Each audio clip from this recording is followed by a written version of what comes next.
Bon, nous nous retrouvons devant les magnifiques machines que cette année Gérald Armand a exposées aux Coupes Moto Légende. Il y en a une trentaine, dont vraiment quelques-unes d'exceptionnelles. On va lui demander un peu de nous faire la présentation de ces quelques modèles uniques. Bonjour Gérald, tu peux nous présenter cette première moto déjà ? Cette première moto est une Kawasaki d'usine, la dernière évolution des 503 cylindres. Elle adopte pour ses nouvelles machines une boîte 6 vitesses, nouveau châssis dérivé de la H2R. Elle a été diffusée à deux modèles qui sont venus en France, une pour Duhamel et une pour Christian Léon. Malheureusement, les 3 cylindres n'étaient plus compétitifs parce qu'il y avait déjà les 4 cylindres Suzuki et les 4 cylindres Yamaha qui étaient devant sans aucun problème. Donc nous parlions à l'instant des 500 Suzuki. Nous avons là la dernière évolution des bicylindres de 74, l'année justement où arrivent les 500 Suzuki d'usine avec Barishin qui remplace le bicylindre.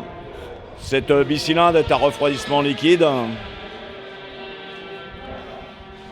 Frein à disque, contrairement aux anciens modèles qui étaient à frein à tambour et refroidissement par air.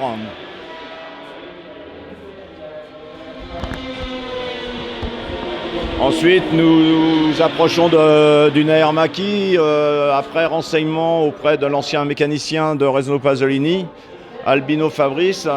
Il s'avère que c'est la 7e Air Macchi qui a été construite, la 7e Air Macchi 2 temps 250 qui a été construite. Renzo Pasolini la pilotait du mois d'août à la fin de l'année 1972. Avec cette machine, il est vice-champion du monde. L'année d'après, l'importateur Air Macchi, Monsieur Lecomte, l'achète pour la France et fait courir Michel Rougerie.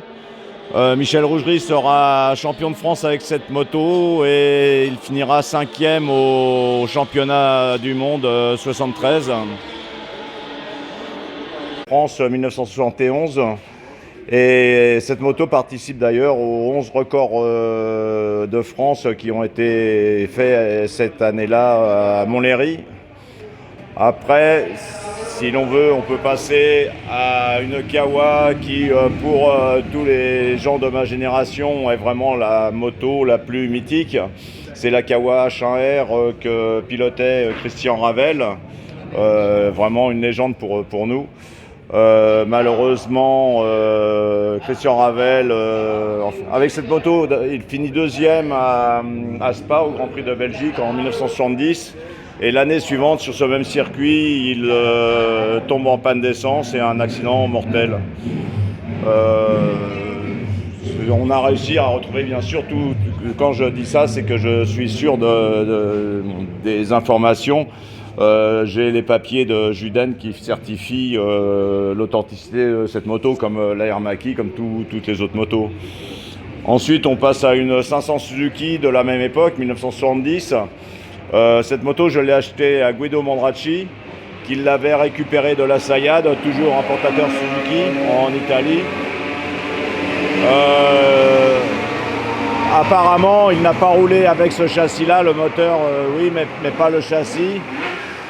Et c'est vraiment les toutes premières 500 Suzuki bicylindres.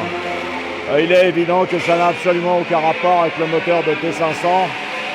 C'est exactement pareil qu'une YR5 ou une 250 TZ. Ensuite, on passe à une machine qui, comme cela paraît vraiment sans trop d'histoire. Mais c'est quand même la machine qui était championne de France en 1969 avec Jean Réal. L'année d'après, un autre pilote la prend pour courir, bien sûr. C'est Moser, et le père de Moser la revend à l'oncle d'un certain Patrick Ponce. Et Patrick Ponce l'utilise dans l'année 72, elle est repeinte en noir et or. En parlant de Kawasaki tout à l'heure, là on a vraiment le tout premier modèle de compé client Kawasaki. C'est une 350 à distributeur rotatif. Elle date de 1967. Tout cela ressemble un peu à un moteur de route, mais il n'y a vraiment, comme les autres machines, aucune pièce commune. Frein magnésium, tout est vraiment... Enfin, c'est une compé client. Voilà, après, beaucoup d'autres machines. Bien. Alors, il y a encore d'autres trésors là.